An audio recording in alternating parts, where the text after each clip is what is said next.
Welcome to today's video. I am Alex Povey. Welcome back to Povey's Oatcakes headquarters. Today's video, I want to be talking to you about solar electricity again. I've done a few videos on these in the past, but I want to sort of, I tried to give a detailed view of how we use solar electricity. Now, this system that I brought in August 2019. Let's talk about cost, because businesses out there, and even domestic on people's homes, for this massive 11 kilowatt system that cost £15,000, and I got it for £9,000. And here's how. Let me tell you how first, because this could be interesting. If you're a business, you could be doing this right now. So £15,000, and that's included VAT. You take the VAT off because we can claim that back. You also get the 19% allowance against your corporation tax. Now I think that's changed. Maybe now it's 17.5% or something. I don't know. I'm not an accountant, but so that's what we did. So from 15, actually, this system only cost us 9. If you see where I'm coming from. So businesses out there, yes, you could be doing this. Domestic, you only get charged at 5% VAT. So for an average household system at the moment, you could be looking around £4,000 to £5,000. Obviously, you can't claim the VAT back, but and your energy usage on a domestic property will be a lot less. So, it's swings and roundabouts. I mean, our electric bills here were getting on for about £1,000 a month, and production, from our point of view, has gone up. So let's take 2018. This is February. I'm going to focus on February on this video and just keep it around February, because I haven't got to the summer months with this, and I think it could have a big impact. So the system at the moment, I have an app on my phone which monitors all the systems I have. And this one for here, it's stating that it's called a benchmark price. Now, I'd rather work in price and rather tell you guys about megawatt, kilowatt hours, all that jargon, because it just goes over people's heads. I'd rather talk about a benchmark price that we had set up, and that was the benchmark is around 13 pence per kilowatt hour. You average, you're paying, they do go up. You normally paying around 16 pence per kilowatt hour at the moment from your energy company. So I just set it on the app at 13, and it just gives you that estimated value of the electricity you're producing and you're putting back into the building, so to speak.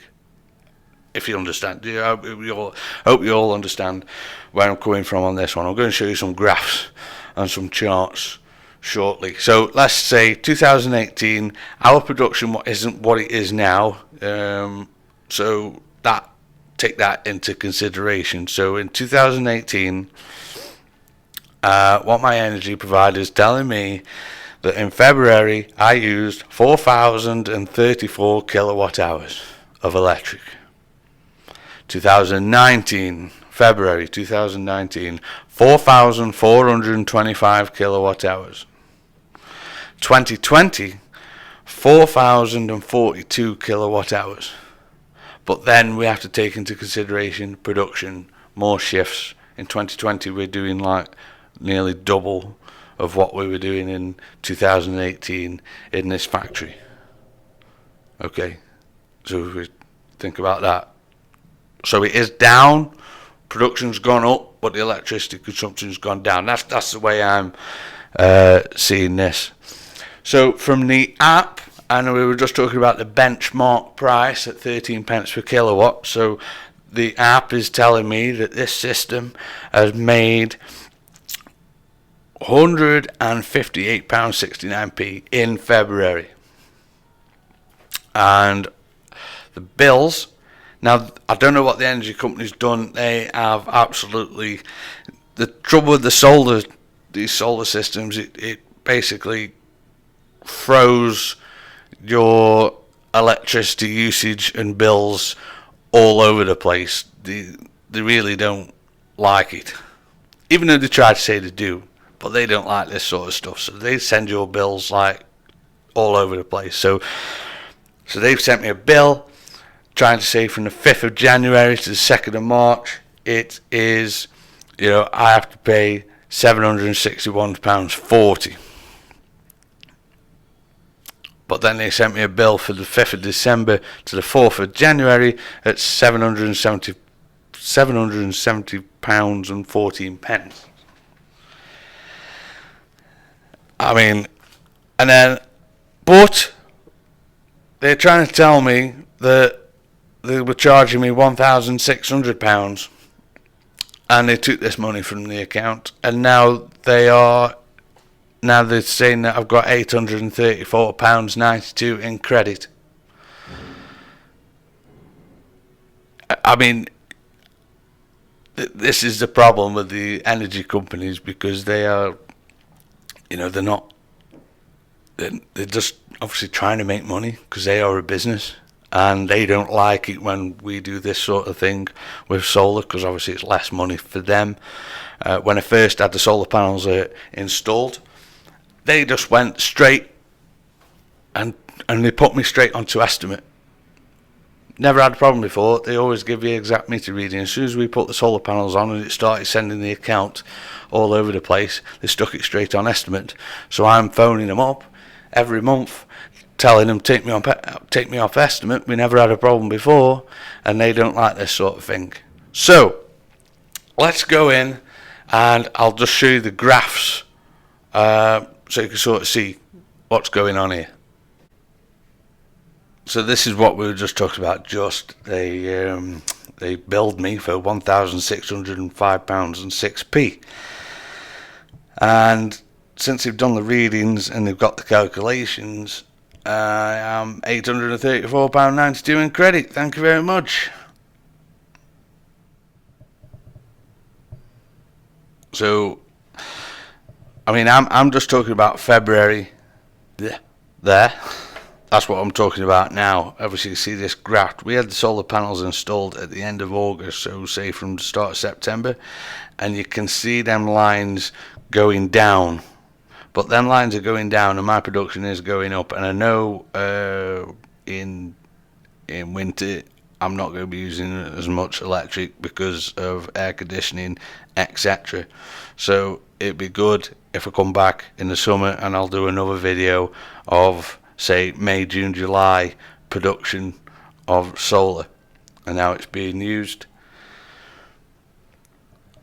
And you see the energy companies, this is the trouble you have. I'm trying to apply for SEG. So with SEG, I'm trying to apply for that, and it has been nothing but headache at the moment. Hopefully we will get there eventually. The problem you've got is, what they're trying to say is that I've got a smart meter, an old sort of smart meter, and that needs setting up with a export meter, so it can calculate what's going back to the grid, and I can give the energy company, whoever I choose, that meter reading, and they can calculate all the electric that's going back to the grid, and then send me a check quarterly for whatever amount it is. And it's been nothing but mither, and I've been passed from pillar to post, and they're all pointing the fingers, so to speak. We are getting there with it. The SEG is like the new feed-in tariff that was launched in January in the UK, and because the old feed-in tariff ended in April, March of 2019. So any installations past that point had to apply for SEG, which launched in January this year. So hopefully I will start getting that up and running, and this is where I'm up to so far with my solar. I also have solar on other properties, and I can see it working. It does work. It does take time. January wasn't very good. It was quite low, and I'd say from October to January it was quite low, but February has picked up, so I can only presume that March is going to do even better, and come the spring and summer months we're going to do really, really well with this.